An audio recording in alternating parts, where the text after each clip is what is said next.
नमस्कार दोस्तों, आप लोगों को YouTube के इस चैनल पर मैं कमल मिश्रा आप लोगों का हार्दिक स्वागत करता हूं। आज हम लोग जो अपनी क्लास में बातों को जानेंगे या पढ़ेंगे, आज की हम लोगों की क्लास थोड़ी हट करके है। हटने का मतलब ये चीज़ है कि जैसा कि क्लास 12 के हम लोगों के 4-5 वीडियो अपलोड हो चुके हैं और एक दिन में हम लोगों का 2-2, 3-3 वीडियो अपलोड किया जा रहा है, तो 12 के बच्चों को स्टडी मटेरियल ज़्यादा मिल चुका है, जिसके आधार पर अब उनको कम से कम 1-2 दिन उस पर वर्क करने की ज़रूरत है।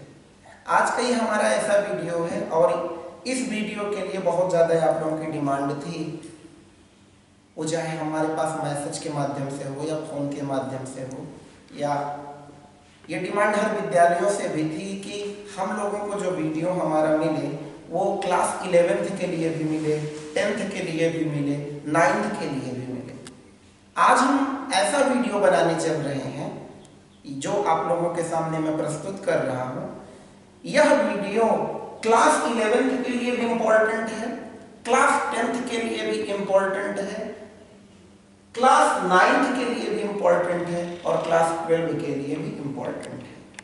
लेकिन कॉन्सेप्ट जो, हालांकि मैं क्लास 9th और 10th भैया आज तक कभी पढ़ाया नहीं, लेकिन बेसिक केमिस्ट्री होती क्या हमेशा मैं इंटर की क्लासें लिया हूँ और इसीलिए मैं क्लास 11th के चैप्टर का नाम लिख दिया हूँ रसायन विज्ञान की मूलभूत अवधारणाएं। इसमें जो चीजें मिलती हैं उसको 9th और 10th में भी हम लोग पढ़ते हैं। तो ये हमारी क्लास जो है class 9th, class 10th, class 11th, class 12 के लिए, सब के लिए इम्पोर्टेंट है। तो हमारी क्लास जो आपके इस चैनल पर दिखाई जा रही है उसको शुरू करते हैं। अब देखिए, आज की क्लास हम लोगों के लिए, हम लोग इसको कैसे प्रेजेंट करेंगे, उन बच्चों के लिए है जिनको केमिस्ट्री की ABCD भी नहीं आती, केमिस्ट्री को जो बहुत कठिन मानते हैं। केमिस्ट्री के बारे में मैं आपको बताऊंगा। तो केमिस्ट्री कहाँ से आया, रसायन विज्ञान कहाँ से आया? तो भाई केमिस्ट्री जो है वो साइंस की एक ब्रांच है। तो सबसे पहले हम लोग देखो केमिस्ट्री पढ़ते किस विषय के अंतर्गत है, विज्ञान विषय के अंतर्गत। पहले आप लोग ये जान लीजिए केमिस्ट्री होती क्या है, इसको भी सब आप भूल जाइए जो आपको पता, ठीक है। बिल्कुल नए सिरे से हम लोग स्टार्ट करते हैं इस वीडियो में, क्योंकि इस वीडियो को छोटे बच्चे भी देख रहे हैं जो 9th 10th में भी पढ़ रहे हैं। और ये हमारा वीडियो कंपटीशन के जो स्टूडेंट हैं, जो कंपटीशन में साइंस पढ़ते हैं, साइंस एज सब्जेक्ट के रूप में पढ़ा जाता है, उनके लिए भी इम्पोर्टेंट है। तो हम लोग शुरू करते हैं। जैसा कि सबको पता है कि जो रसायन विज्ञान है, रसायन विज्ञान जो है जिसे अंग्रेजी में केमिस्ट्री कहा जाता है, रसायन विज्ञान जो है विज्ञान का एक भाग है। कहने का मतलब अगर विज्ञान पिताजी हैं तो इनके संतान है भौतिक विज्ञान, रसायन विज्ञान, जीव विज्ञान। हाँ, सही समझ रहे हो। इस भौतिक विज्ञान, इस विज्ञान के 3 लड़के पैदा हुए। पहले लड़के का नाम भौतिक था, दूसरे लड़के का नाम रसायन था और तीसरे लड़के का नाम क्या था, जीव था। अब ये पहला लड़का और अंतिम लड़का, मतलब भौतिक और जीव से हमारा भी मतलब नहीं है, हमारा मतलब रसायन से है, ये जो दूसरे नंबर के लड़के से है। तो सबसे पहले बेटे को ना जाना जाए भाई, बेटे का मतलब रसायन को। बाप कौन है, बोलो, विज्ञान। विज्ञान उसका पिताजी है और रसायन कौन है, उसका बेटा है। तो सबसे पहले हम लोग क्या करेंगे, पहले बाप के बारे में जाने। वैसे भी देखो एक कहावत बोली जाती है ना, जेके जैसे माई बाप हो गए वैसे लड़का, समझे? मतलब अगर हम विज्ञान के बारे में जान लेंगे तो उसी के कुछ ना कुछ गुणधर्म रसायन के अंदर होंगे। तो सबसे पहले हम जानते हैं कि ये जो विज्ञान है, विज्ञान क्या है, विज्ञान किसे कहते हैं, इसकी कई प्रकार की परिभाषाएं हम आपको बताएंगे। तो हम लोग शुरू करते हैं सबसे पहले विज्ञान, ठीक है। विज्ञान, विज्ञान क्या है? आप दैनिक जीवन में देखते हो एक विषय के रूप में पढ़ते हैं, लेकिन विज्ञान का बहुत बड़ा महत्व है। आज हम लोग मंगल ग्रह पर पहुंच रहे हैं। किसकी देन है? विज्ञान की देन है। आपको हम किसी एक विद्यालय में ये क्लास ऑनलाइन रूप में लेकर के आपके पास इसको भेजा जा रहा है यूट्यूब इंटरनेट के माध्यम से, ये किसकी देन है? विज्ञान की देन है। हम लोगों को भोजन पकाने के लिए सिलेंडर गैस, इंडक्शन का प्रयोग कर रहे हैं, लाइट है, पंखा है, कूलर है, एसी है, टीवी है, आपकी मोबाइल है, ये सब किसकी देन है? विज्ञान की देन है। तो विज्ञान हमारे दैनिक जीवन में बहुत इंपॉर्टेंट रोल प्ले करता है। अगर विज्ञान ना होता तो मानव का जो डेवलपमेंट आज हम लोग देख रहे हैं, इसका डेवलपमेंट इतना ना हुआ होता। आज भी हम लोग आदिवासियों के जैसे अपना जीवन व्यतीत करते होते, जैसे आप इतिहास वगैरह में पढ़ते हो कि प्राचीन काल में मनुष्य कैसे रहते थे। तो विज्ञान के बारे में मैं आपको बताता हूं। विज्ञान के बारे में इसकी मैं आपको 4 प्रकार की परिभाषाएं बताऊंगा। जो विज्ञान की परिभाषाएं आपको पसंद हो उसी को आप याद रखिए, समझिए। विज्ञान पहले शाब्दिक परिभाषा बताता हूं। वी प्लस ज्ञान, ये तो हर जगह लिखा मिलता है। वी एक हिंदी का उपसर्ग के रूप में आगे जुड़ा हुआ चीज है, जिसका मतलब होता है विशेष, और ज्ञान का मतलब होता है नॉलेज, मतलब ज्ञान। कहने का मतलब अगर शाब्दिक अर्थ की बात किया जाए, विज्ञान का शाब्दिक अर्थ क्या होगा? ऐसा ज्ञान जो विशेष प्रकार का ज्ञान होता है, उसे विज्ञान कहते हैं। याद रखिए, इतिहास, भूगोल, नागरिक शास्त्र, अर्थशास्त्र, अंग्रेजी, हिंदी, सभी आप विषय पढ़ते हो, सबसे आपको ज्ञान मिलता है, लेकिन वो विशेष प्रकार का ज्ञान नहीं है। विशेष प्रकार का ज्ञान क्या है? विज्ञान विषय है। अच्छा, क्या इसमें ऐसी विशेषता है जो ये अन्य विषयों से हट करके है? इसका उत्तर मैं आपको देता हूं। विज्ञान में जो चीजें लिखी होती हैं वो 100% सही होती हैं, क्योंकि उसका पहले प्रयोगात्मक परीक्षण किया जाता है, तब लिखा जाता है। वो सार्वभौमिक सत्य होता है। जो किताब में लिखा है उसका तुरंत आप प्रैक्टिकल कीजिए, वो हो जाएगा। एक एग्जाम्पल, न्यूटन ने गुरुत्वाकर्षण की खोज किया। उसने बताया कि जो भी चीजें ऊपर से छोड़ा जाए वो नीचे गिरेंगी। पृथ्वी के अंदर कोई ऐसी आकर्षण शक्ति है जो उसको अपनी तरफ खींचता है। इसको न्यूटन ने बहुत पहले बता दिया। 17वीं शताब्दी के स्टार्टिंग में ही, लगभग 1665-1660 के बीच में उन्होंने अपने इस कॉन्सेप्ट को क्रिएट किया था। और आज 400-500 साल बाद भी हम देख रहे हैं वो चीजें हो रही हैं। लेकिन अन्य विषय में प्रयोगात्मक चीजें, मतलब जो उसमें लिखी गई और रियल में पता नहीं थी कि नहीं थी। अब जैसे आप इतिहास में पढ़ते हो, औरंगजेब बहुत दुष्ट शासक था, उसने अपने पिता को राजगद्दी से उतार दिया, खुद जाके बैठ गया, उनको जेल में बंद कर दिया। इतिहास पढ़ते हैं, अब पता नहीं रियल में ऐसा रहा होगा कि नहीं रहा होगा। भाई भूगोल पढ़ते हो, भूगोल, पृथ्वी गोल है, वही भूगोल है। हमको तो यार कभी दिखती ही नहीं है कि पृथ्वी कहीं गोल है। यहां से लेकर के इलाहाबाद तक चले जाओ, इलाहाबाद से दिल्ली, ये सीधा समतल है तो हमको दिखता है। ऐसे पृथ्वी गोल है भाई, लेकिन हमें दिखता नहीं है व्यवहारिक रूप में। तो विज्ञान का मतलब, विज्ञान ऐसा ज्ञान है कि जो है उसका तुरंत प्रयोगात्मक। हाँ, ये बिल्कुल तुमने सही कहा कि विज्ञान एक ऐसा विषय है जिसमें लैब होती है, जिसमें चीजों का प्रैक्टिकल संभव होता है। इतिहास भूगोल में कौन सा प्रैक्टिकल जाकर के करोगे भाई?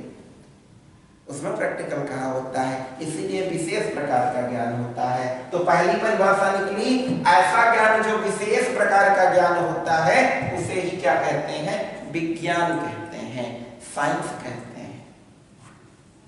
दूसरी परिभाषा सभी को पता होगी, आपको क्लास 6 से पढ़ाया जाता है। क्रमबद्ध, सुव्यवस्थित, सुसंगठित ज्ञान ही विज्ञान कहलाता है। दूसरी परिभाषा में 3 शब्द हैं। क्रमबद्ध मतलब ऐसा ज्ञान हो जो क्रमबद्ध हो।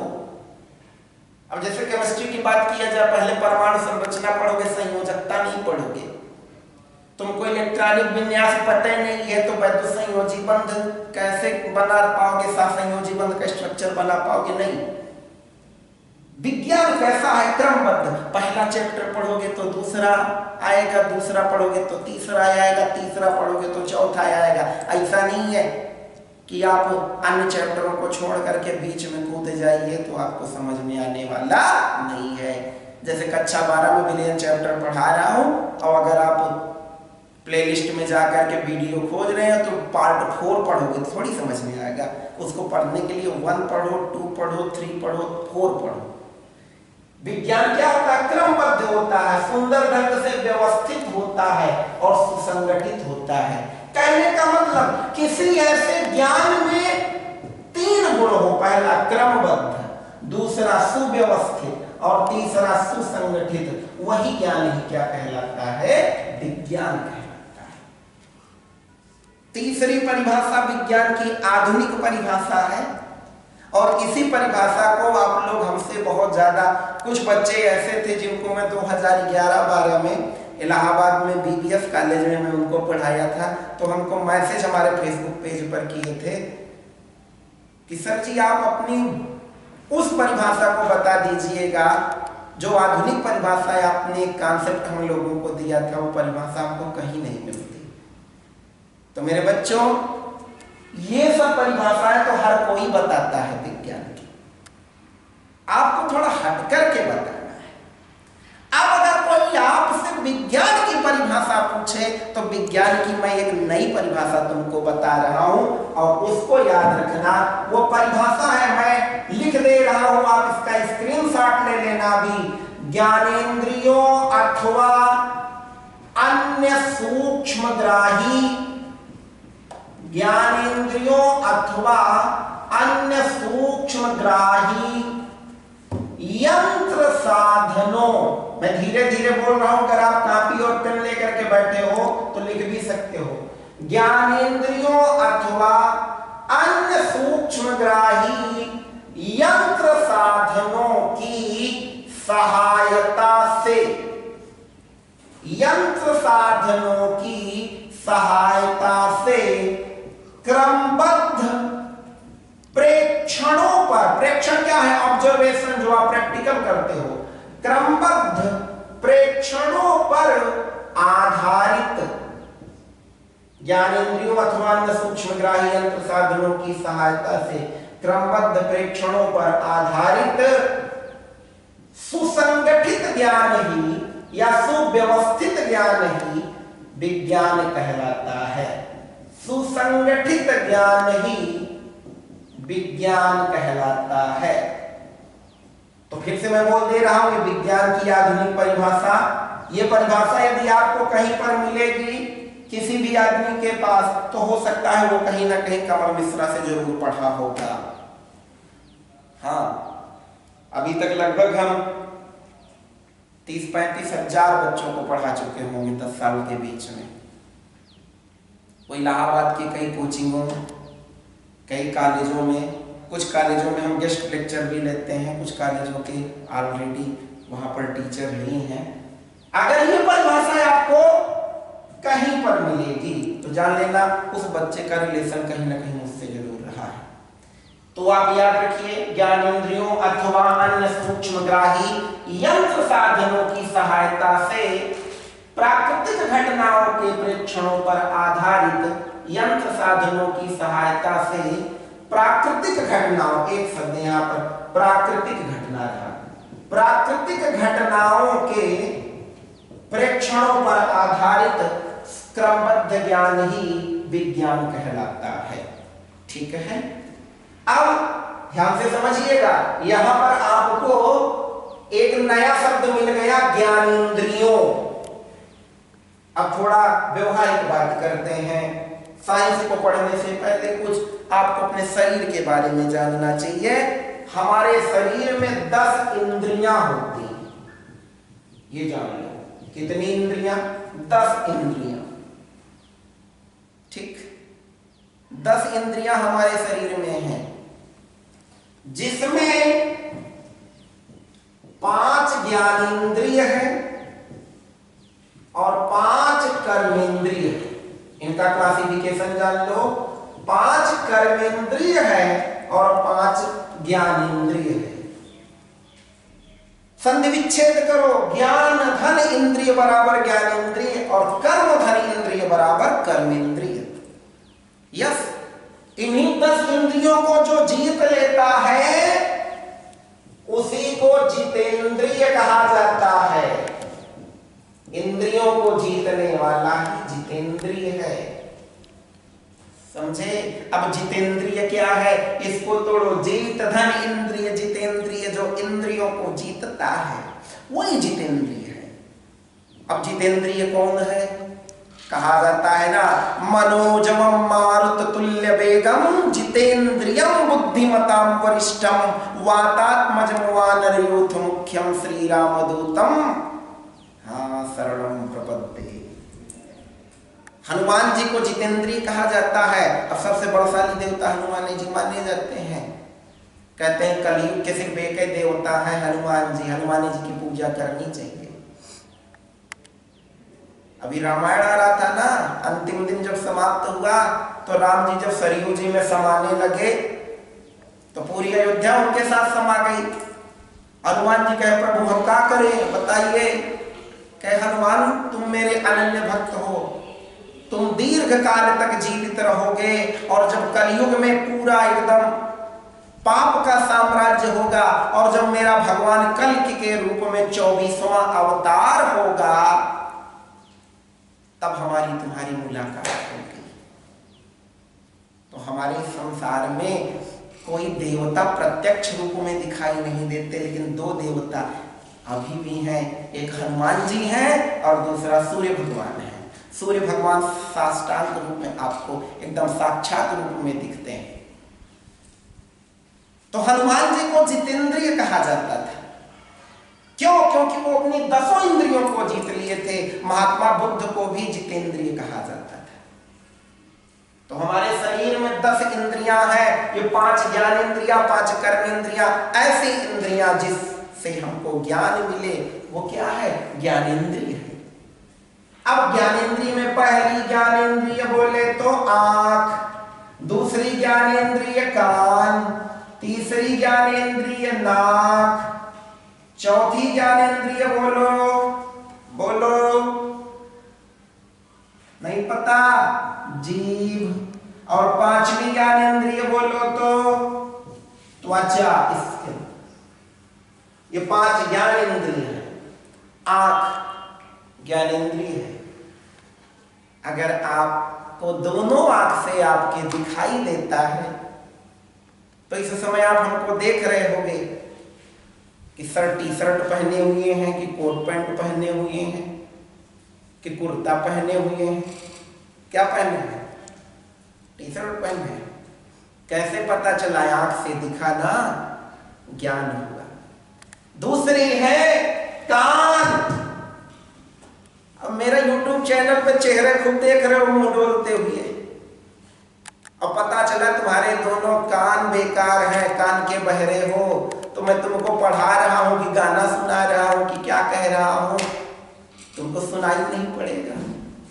ये दूसरी ज्ञानेंद्रिय होती है कान, जिससे ज्ञान होता है कि कौन आदमी क्या बोल रहा है। क्लियर है? मजा आ रहा है ना? ठीक है। तीसरी ज्ञानेंद्रिय नाक, कि भगवान जो तुम्हारे ये चेहरे के सामने दिए हैं ये 2 छिद्र हैं, किसी के 3 तो नहीं है। 3 आंख थी किसके? त्रिलोचन। त्रिलोचन किसे कहा जाता है? भगवान शंकर को। और लेकिन 3 नाक किसी के नहीं था। नाक भी ज्ञानेंद्रिय है। कैसे ज्ञानेंद्रिय है? नाक से आपको सुगंध पता गर्मी के महीने में कोई आपके बगल आकर के बैठ जाए और 40 दिन से वो नहाया नहीं है, जो कपड़ा पहना है बस वही पहने हैं, जैसे बगल बैठे गए आदमी, अरे यार दूर भागो जब से तुम आए, इतना बदबू कर रहे हो। और नहीं तो कहीं बगल में आपके कुत्ता मर जाए, दिखाई ना पड़े, एकदम सड़ जाए, हवा चले बदबू करेगा, कौन बताएगा? नाक बताएगी, ज्ञानेंद्रिय है। लेकिन कहीं कोई बगल में आपकी क्लास में लड़का आया, खूब बढ़िया बॉडी स्प्रे उस पर एकदम मार के आया है, बैठा है, अब आपको भीनी भीनी खुशबू मिल रही है, आहा क्या मजा आ रहा है, लेक्चरों बढ़िया सर का सुन रहे हैं, सुगंध भी हमें मिल रही है। कौन बताया? नाक। ठीक है, 34 जीभ है, ये जीभ दिखा ना। अब बेवजह जीभ मत छूना, नहीं तो हमारे जैसे तुम छूने लगो। मैं सैनिटाइजर लगाया था नालायक हाथ में, नहीं तो कोरोना तुरंत होगा। बेवजह मुंह नाक कान इस समय नहीं छूना है, छूना है तो हाथ धो के छूना है। जीभ, जीभ से स्वाद पता चलता। मटर पनीर की सब्जी बहुत अच्छी थी, कैसे जानोगे? जीभ से जानोगे। खूब बढ़िया बना रहे, नमक पड़ा ही नहीं है, मजा नहीं आएगा, जीभ बताएगा। स्वाद का ज्ञान होता। और त्वचा, आपके हाथ पर जलता हुआ कोयला रख दिया जाए, जल जाओगे। बर्फ का टुकड़ा रख दिया जाए, ठंडा लगेगा, कौन बताएगा? त्वचा। ये ज्ञानेंद्रिय होती है बेटा। तो 5 ज्ञानेंद्रिय हैं शरीर में, और 5 कर्मेंद्रिय जो काम करते हैं, जो वर्क करते हैं। 5 कर्मेंद्रिय में चला जाए तो पहला कर्मेंद्रिय हाथ। अब थोड़ा वीडियो हम तेज करेंगे, समझ रहे हो ना? हाथ, हाथ से लिखने का काम, खाने का काम, और आवश्यकता पड़ने पे मारो पीट करने का काम। दूसरा पैर, पैर का काम क्या होता है? चलने का ना। लेकिन कभी युद्ध होता है तो पैरों से आदमी फाइटिंग वाइटिंग कर लेते हैं, ये भी कर्मेंद्रिय है। तीसरा मुख, जीभ और मुख में अंतर है। जीभ ये है और मुख पूरा है। मुख क्या है? तुमको आधे घंटे से मैं चिल्ला के पढ़ा रहा हूं, कहां से बोल रहा हूं? मुख से। मुख कर्मेंद्रिय है, बोलने का काम करता है, खाने का काम करता है। और आपके घर में अगर बहन हो तो उसको मिटकाने का भी काम करता है। ठीक है, मुख।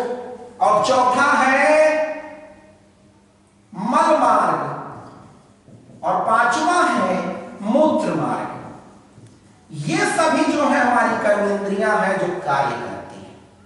तो ये हमारे शरीर में 10 इंद्रियां होती हैं। ये कहां से ज्ञानेंद्रिय बताने लगा तुम लोगों को? क्योंकि मैं अपनी जो परिभाषा तुमको विज्ञान की बताया, उसमें मैंने बताया था ज्ञानेंद्रियों अथवा अन्य सूक्ष्मग्राही यंत्र साधनों की सहायता से प्राकृतिक घटनाओं के प्रेक्षणों पर आधारित क्रमबद्ध ज्ञान ही विज्ञान कहलाता है। वहां ज्ञानेंद्रिय शब्द आया तो मैं सोचा थोड़ा तुम लोगों को एक्सप्लेन कर दूं, क्योंकि ये वीडियो हमारे 9, 10, 11, 12 सारे बच्चे देखेंगे, तो इसलिए थोड़ा बेसिक कॉन्सेप्ट इसमें दिया जा रहा है। अब विज्ञान की तुमको मैं बताता हूं चौथी परिभाषा। चौथी परिभाषा ये हम अभी आपको बताते हैं। चौथी परिभाषा है क्या, इधर लिख दिया जाए, क्या, क्यों, कैसे, कब, कहां, अगर ऐसा ना होता तो क्या होता, अगर ऐसा ना होता तो क्या होता। इन सभी का जो उत्तर मिलता है वो भी विज्ञान कहलाता है। यह परिभाषा कारण और परिणाम के बीच में, रीजन और रिजल्ट के बीच में संबंध स्थापित करती है, रिलेशनशिप बनाती है। तो विज्ञान की चौथी परिभाषा आ गई, क्या, क्यों, कैसे, कब, कहां, अगर ऐसा ना होता तो क्या होता। वही क्या कहलाता है? विज्ञान कहलाता है। अब मेरे बच्चों, जो भी चीज तुमको दिखे अपने मन से कुछ प्रश्न करो, अपने से बात करो, दूसरे से नहीं। अच्छा, अपने से बात कौन करता है? अगर आप कहीं एकांत में बैठ के अपने आप है, और भाई कमल कैसे हो, अच्छा ठीक है, और बताओ, अगर मैं अकेले से बड़बड़ाता रहूं तो जो बगल से आदमी जाएगा ना तो कहेगा ये किससे बतिया रहा है, लग रहा है पागल वोगल है क्या।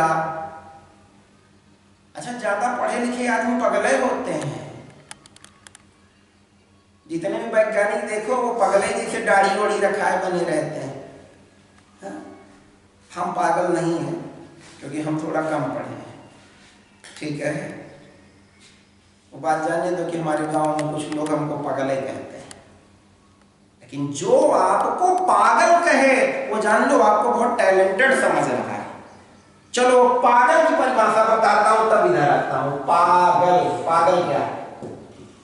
पागल का मतलब है पाधनगल।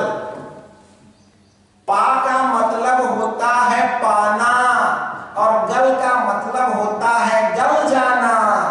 अब चलो आओ परिभाषा पे। किसी चीज को पाने के लिए, मेरे वर्ड को एक एक सुनना, तुम्हारे जीवन का आधार बनाने चल रहा हूं।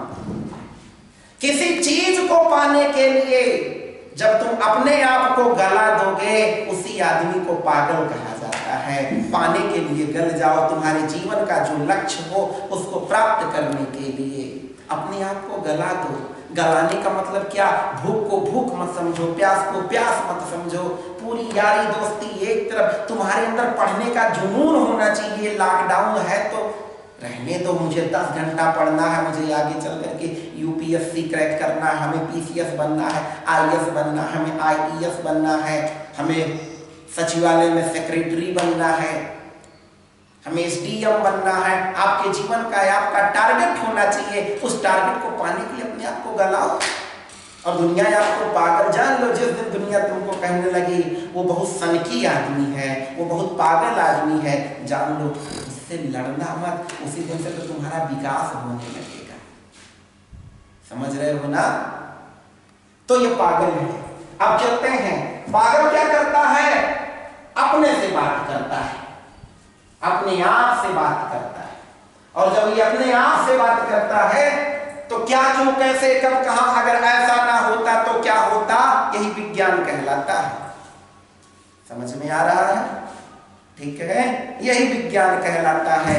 अब इसकी बात करते हैं। जैसे थोड़ी देर के लिए मेरे सामने ये ऊपर पंखा लटक रहा है।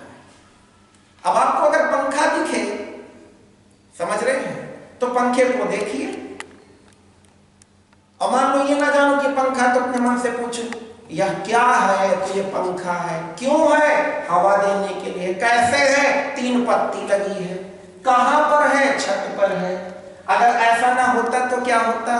पंखा ना होता तो क्या होता? गर्मी से मर जाते। मतलब ये कारण और परिणाम के बीच में रिलेशन बता रहा है। तो ये भी हमारा क्या है? विज्ञान कहलाता है। विज्ञान में होता क्या, नई नई खोजें, उसमें कारण पता चला जाता है। ये चीज ऐसे है तो क्यों है, इसका उत्तर खोजा जाता है। वो भी विज्ञान हमारा कहलाता है। ठीक है, तो ये हमारा विज्ञान के बारे में मैंने बताया। जैसा कि मेरा विषय क्या है? रसायन विज्ञान है।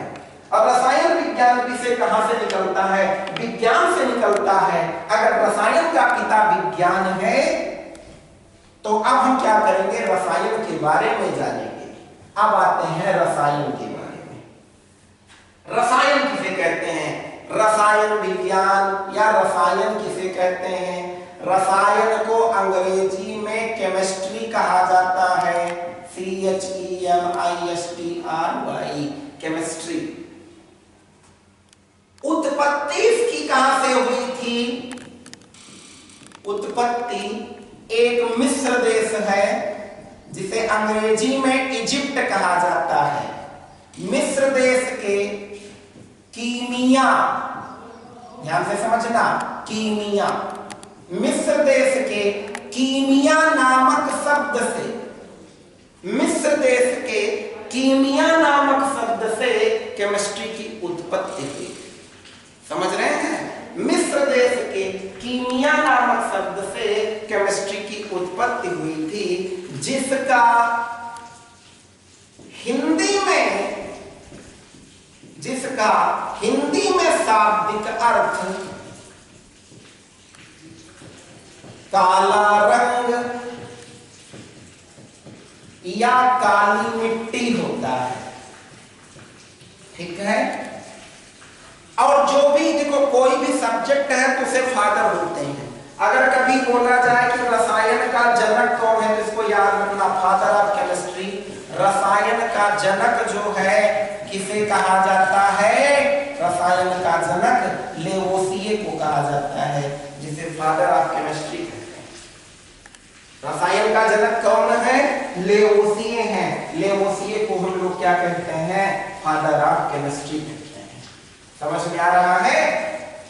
अब चलो देखो, किताबी लैंग्वेज में तो लिखा मिलेगा कि रसायन की उत्पत्ति मिस्र देश के कीमिया शब्द से हुई, जिसका हिंदी में काला रंग या काली मिट्टी है। देखो अब ये कैसे इसका डेवलपमेंट हुआ था। देखो सबसे पहले आया था कीमिया, CHEMIA। कीमिया के बाद बना था केमिस्टिंग, और केमिस्टिंग से नया रूप आया केमिस्ट्री, जिसको हिंदी में बोला गया रसायन। ठीक है, क्या बोला गया? रसायन। तो कीमिया से बना केमिस्टिंग, केमिस्टिंग से बना केमिस्ट्री। हाँ बिल्कुल, वैसे जैसे बंबई से बन गया मुंबई, कलकत्ता से बन गया कोलकाता, दिल्ली से बन गया दिल्ली, मद्रास से बन गया चेन्नई, गुड़गांव से बन गया गुरुग्राम, और ये इलाहाबाद से बन गया क्या? बोलो, प्रयागराज। मॉडर्निटी आई, नामों में परिवर्तन हुआ, कीमिया बना केमिस्टिंग। फिर कहने नहीं ये भी अच्छा नहीं है, इसमें ING का है लगा रहे हो, इसको और साइड करो, तो बोला गया केमिस्ट्री। समझ रहे हो ना? चलते हैं आगे। अब देखो, ये तो बात आ गई।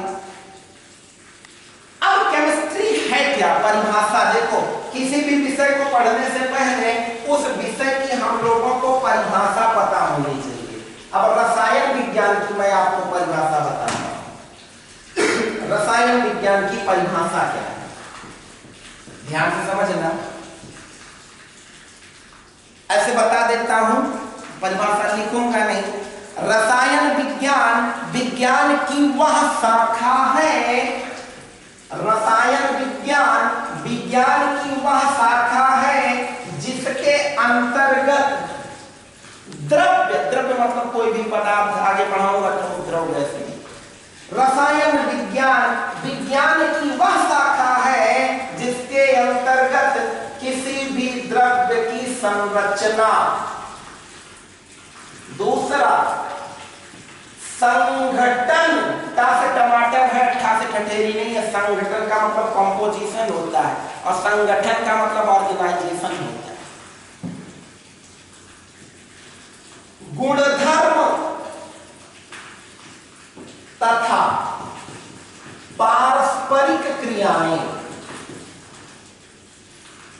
का अध्ययन किया जाता है, उसे हम लोग क्या कहते हैं? रसायन विज्ञान। तो ध्यान से सुनिए, इसको समझिए। परिभाषा भले नहीं लिखे, लेकिन ये समझो, किसी भी द्रव्य की संरचना के बारे में पढ़ा जाए, संगठन के बारे में पढ़ा जाए, गुणधर्म के बारे में पढ़ा जाए, और पारस्परिक क्रिया के बारे में पढ़ा जाए, ये चारों चीजें जिसमें पढ़ते हो उसे ही क्या कहलाता है? क्या कहा जाता है? रसायन। संरचना मतलब रूप, रंग, आकृति। संगठन का मतलब कोई चीज किससे मिलकर बना है, और गुणधर्म का मतलब होता है क्या? क्रियाएं। और पारस्परिक क्रियाएं मतलब आपस में वो क्रिया किससे कर रहे हैं। संरचना जैसे थोड़ी देर के लिए एग्जाम्पल दिया जाए, मेरे हाथ में क्या है? ये मार्कर, वेरी गुड। इसकी संरचना कैसे है आप ये देखिए। तो संरचना इसकी गोलाकार है, गोलाकार नहीं, बेलनाकार है, लंबी। संगठन ये किससे मिलकर बना? प्लास्टिक से और इंक से। गुणधर्म क्या है? लिखने डालोगे पानी से क्रिया करेगा, तैरता रहेगा। आग में डालोगे तो ये जल जाएगा। तो मेरे बच्चों, जो भी पदार्थ आप लोगों को दिखे उसकी 4 चीजों का अध्ययन करना है, और वो 4 चीजों का अध्ययन करो तो वो सब रसायन के अंतर्गत आ जाता है। रसायन बहुत इंपॉर्टेंट विषय है भैया। सुबह से सो करके उठने से लेकर के रात में सोने तक जितनी भी एक्टिविटी करते हो सब केमिस्ट्री है। केमिस्ट्री को काहे कठिन मानते हो? अपनी जिंदगी में उतारो ना। चीजें जहां आपस में 2 क्रिया की और कुछ नया चीज बना दे, वो रसायन है। बताता हूं, सुबह सो करके उठे, ब्रश में मंजन ले लिए, मंजन करना है, दांत ले लिए अपना, दांत लोगे नहीं, तुम्हारे मुंह में दांत है, और मंजन करने लगे। तुम्हारे ब्रश का मंजन, तुम्हारी दांत एक दूसरे से क्रिया किए, रिजल्ट क्या बना? तुम्हारा दांत साफ हो गया, रसायन है। नहाने के लिए गए, शैम्पू लेकर के अपने बाल में, शरीर में लगाने लगे, शैम्पू और शरीर आपस में क्रिया किया, तुम्हारा शरीर साफ हो गया, रसायन है। अब अपने किचन में आ जाइए, चाय बनाने के लिए भगोने में दूध, चीनी, चाय पत्ती सब आपस में डाल दिए, उबालने लगिए, क्रिया किया, प्रोडक्ट क्या बना? चाय 1 कप बन के तैयार हो गई, रसायन है। अब भोजन बनाने के लिए, अब समझ गए होंगे ना, दाल में दाल, पानी, हल्दी, नमक डाल करके प्रेशर कुकर बंद किया, आपस में क्रिया किया, रिजल्ट क्या बना? पकी हुई दाल बन गई, उसको चावल और रोटी से खाएंगे, रसायन है। यहां तक कि तुम अपने स्कूल में जाते हो और अपने दोस्त से हाथ मिलाते हो, वहां भी रसायन है। तुम्हारे दोस्त का हाथ ये है, तुम्हारा हाथ ये है, दोनों आपस में मिले, एक दूसरे से क्रिया किए। अब कहोगे सर जी यहाँ का रिजल्ट मिला? दोस्ती बन गई यार। जिस लड़के से जाकर रोज हाथ मिलाओगे उससे दोस्ती हो जाएगी, रसायन है। अपनी कॉपी खोल करके पेन से लिखने लगे, रसायन है। ये मार्कर से मैं लिख रहा हूं, ये दोनों क्रिया करके पता चला रसायन लिख दिए, ये रसायन है। सोने से लेके उठने तक, और उठने से लेकर के फिर सोने तक जितनी भी आप एक्टिविटी करते हो सब रसायन है। तो जो भी तुमको दिखे संसार का कोई भी पदार्थ, उसकी संरचना कैसी है, वह किससे मिलके बना है, उसके अंदर गुण क्या है, और वो किसी चीज से क्रिया करेगा तो बनाएगा क्या? रसायन है। मोतीचूर का बड़ा सा लड्डू मिल गया, उसकी संरचना कैसे है? देखो, गोलाकार है। संगठन क्या है?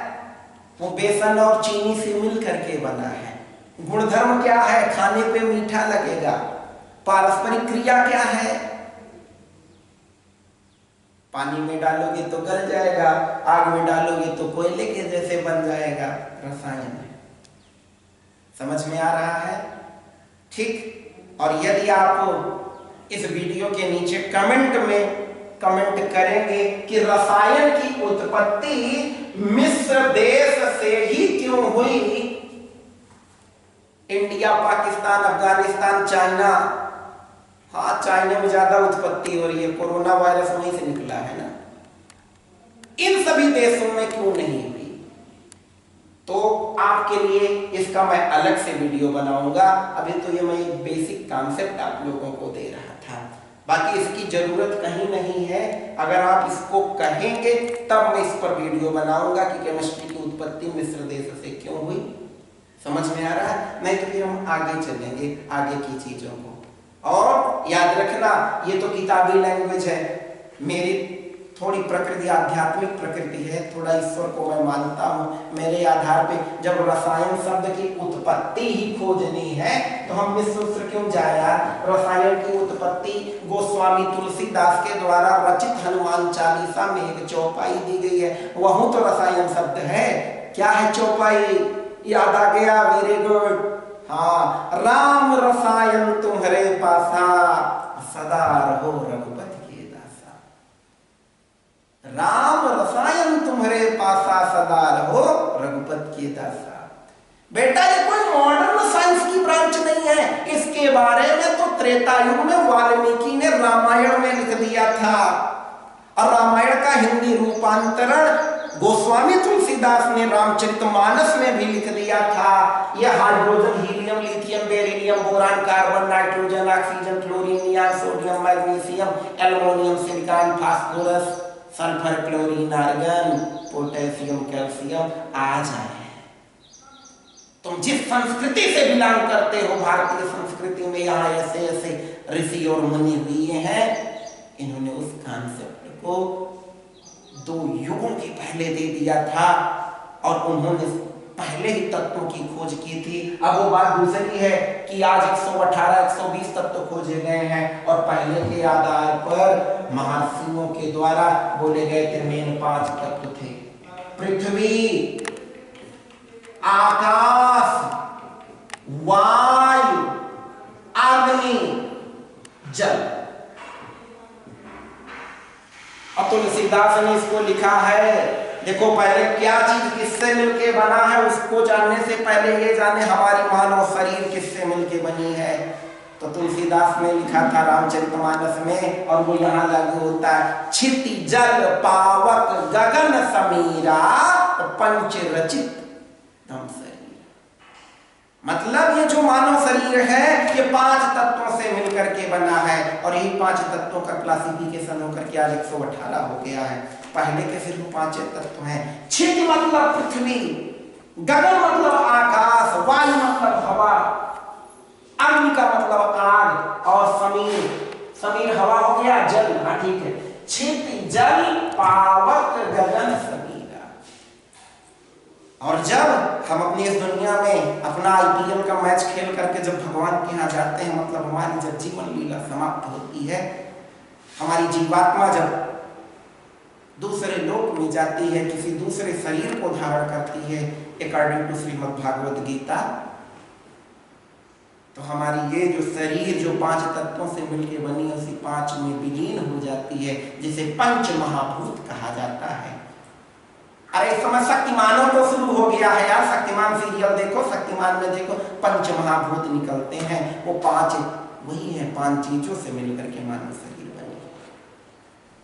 तो मेरे बच्चों, आज की इस क्लास में विज्ञान क्या है, विज्ञान की परिभाषाएं क्या होती हैं, हमारे दैनिक जीवन में विज्ञान का उपयोग क्या है, रसायन कहाँ से निकला, इसकी उत्पत्ति कैसे हुई, रसायन का परिभाषा क्या, हमारे दैनिक जीवन में रसायन का उपयोग क्या है, प्रारंभिक 5 तत्व कौन से थे, ज्ञानेंद्रियां कर्मेंद्रियां क्या होती हैं, इन सब चीजों के बारे में बताया।